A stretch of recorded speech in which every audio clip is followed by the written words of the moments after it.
Good Wednesday morning, everybody. I'm Jared Klein coming to you live from the NBC29 Digital Desk with the Morning Rush. First this morning, Reginald Eugene Lindsay Jr. of Gordonsville is behind bars this morning, charged in the deadly shooting in Charlottesville earlier this month. Police say Danny Hall was killed on East Market Street in the early morning hours of October 14th.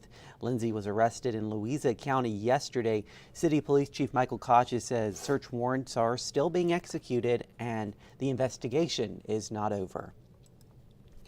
Virginia Attorney General Jason Miyares has joined dozens of other states suing the parent company of Facebook and Instagram. Miyares alleges the sites designed purposely addictive platform features that take advantage of young users' limited ability to self-regulate. Miyares compared Meta's situation to big tobacco companies back in the 70s and 80s, saying the company exploited the vulnerabilities of our kids at the expense of public health. Miyares, who says this is a bipartisan effort, says he's now hoping for some action like age restrictions on these sites to prevent further damage. Greene County's administrator says you can toss your latest water and sewer bill. The county is aware of some issues impacting the charges.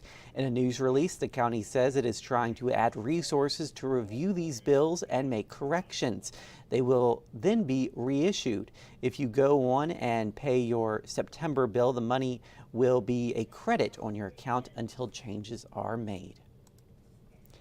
And finally this morning, the 2023 Virginia Film Festival will be in full swing today at Violet Crown, the Paramount Theater, and Colbert Theater on UVA grounds. During this event, more than 150 films will be shown in just 5 days.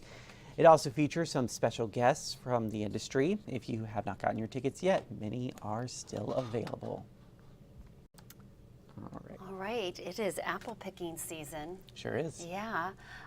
So this is kind of a breakdown of just how the impact the Apple industry has on the U.S. economy. So it creates 150,000 jobs, wages $8 billion, adds $23 billion to the economy, exports of 36 million bushels.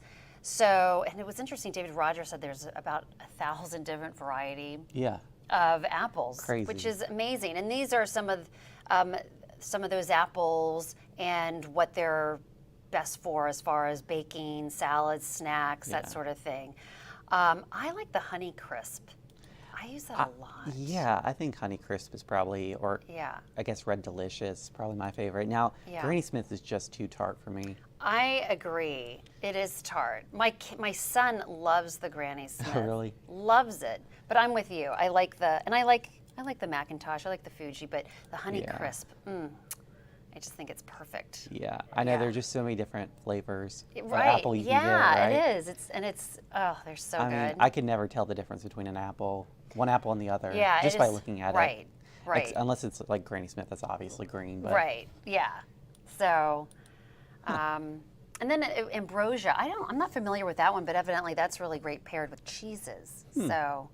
We'll have to try it out. We need to buy each one of these apples. Do a taste test. Do a taste test, make a platter of them all.